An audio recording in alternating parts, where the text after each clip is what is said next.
Buenas tardes y muy buen domingo. Nos acercamos a la oración a la luz de la palabra de Dios. Leemos el comienzo del capítulo 6 del Evangelio según San Juan. Jesús atravesó el mar de Galilea llamado Tiberíades. Lo seguía una gran multitud al ver los signos que hacía sanando a los enfermos. Jesús subió a la montaña y se sentó allí con sus discípulos. Se acercaba la Pascua, la fiesta de los judíos. Al levantar los ojos, Jesús vio que una gran multitud acudía a él y dijo a Felipe: ¿Dónde compraremos pan para darles de comer? Él decía esto para ponerlo a prueba, porque sabía bien lo que iba a hacer. Felipe le respondió: 200 denarios no bastarían para que cada uno pudiera comer un pedazo de pan. Uno de sus discípulos, Andrés, el hermano de Simón Pedro, le dijo: Aquí hay un niño que tiene 5 panes de cebada y 2 pescados, pero ¿qué es esto para tanta gente? Jesús le respondió: háganlos sentar. Había mucho pasto en ese lugar, todos se sentaron y eran unos 5.000 hombres. Jesús tomó los panes, dio gracias y los distribuyó a los que estaban sentados. Lo mismo hizo con los pescados, dándoles todo lo que quisieron.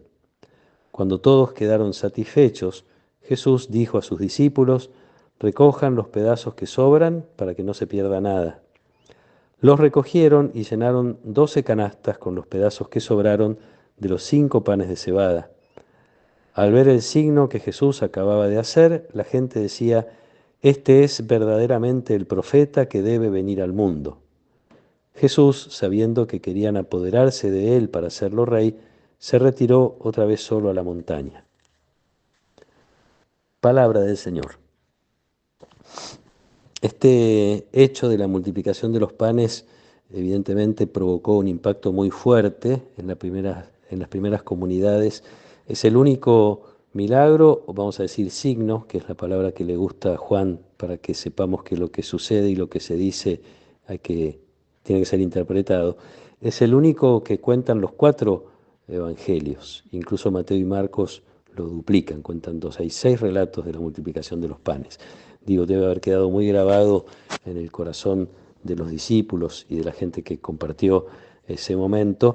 Por esa razón hay distintas maneras de leer o de interpretar lo que pasa. Juan nos hace ver que Jesús acaba de cruzar el mar de Galilea, que está en un lugar apartado, que está con la multitud, que la multitud tiene hambre. Es fácil pensar en la liberación de la esclavitud de Egipto. El pueblo de Israel atraviesa el mar Rojo y se encuentra en un lugar desértico y tiene hambre. Moisés intercede y cae el maná del cielo. Allí hay un camino de reflexión que podríamos hacer. Juan nos dice que se acerca la Pascua.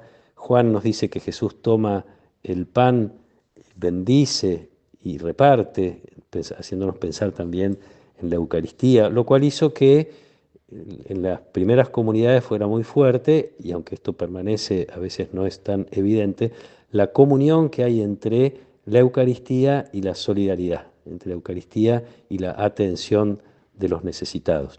Hay muchos caminos para reflexionar sobre esto que sucede.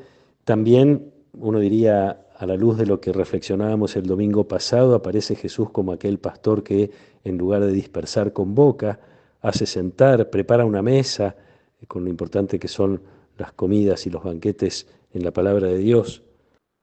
En fin, de todos esos caminos uno puede sacar alguna reflexión linda. La liturgia de hoy orienta también un poco. La primera oración que hacemos en la misa nos pide, le pedimos a Dios que usemos de los bienes pasajeros de tal modo que ya podamos adherirnos a los eternos. En el Salmo repetimos: abres tu mano, Señor, y nos colmas con tus bienes. Se trata de los bienes, se trata de los dones de Dios, porque la respuesta a la necesidad de la gente no está en el dinero, como el dinero no es hoy respuesta a las necesidades de tantos y del hambre de tanta gente.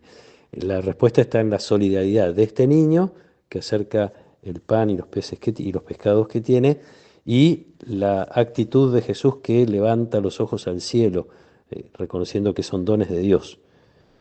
Abres tu mano, Señor, y nos colmas de bienes.